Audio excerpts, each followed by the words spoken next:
Baby loves, what if hindi na ako umuwi? What if dito na kaya ako magstay, tapos magpakasal na tayo? Kasi nasa right age naman na ako eh. Di pwede. I mean, wag mo na, baby loves. Hindi pa ako ready eh.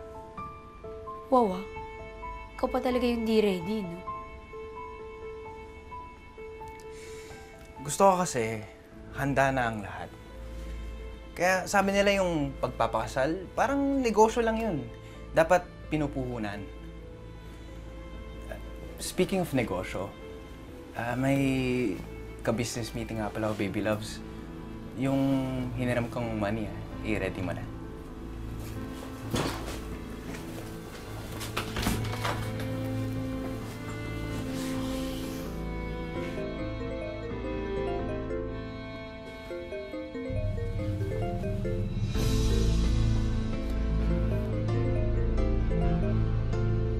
Barge, honey, I really miss you so much. Wait kita dito sa house, ha?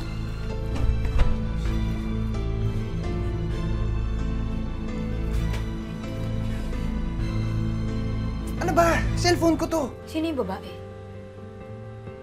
Bakit, honey? Tawag sa'yo, honey? Ano yung babae mo? So, niloloko mo ako? Niloloko mo ako? Ayok ka. Ha? Huwag ka nga umasta na parang asawa na kita. Ano, gusto mo makipag-break? Hindi break. Kano mo aabulin kita? Alam mo, umuwi ka nga.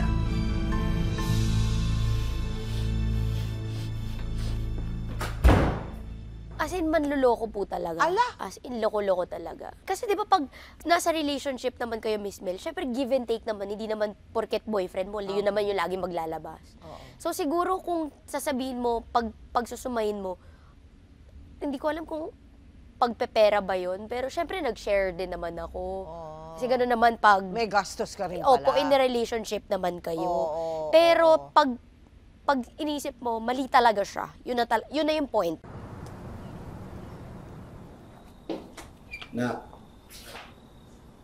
totoo ba? Hiwalay na kayo ng boyfriend mo? Paano niyo nalaman? Nag-text sa akin ng boyfriend mo. Ang sabi ba naman isasauli ka na sa amin. Di ba napakawalang modo talaga niyan? Pero anak, okay ka lang ba? Nag-aalala kami sa'yo. Nag-aalala? O nagsasaya? Ito naman yung gusto niyo mangyari, di ba? Na maghiwalay kami. Di everybody happy? Kiray! Kiray! Sa mga pintuan!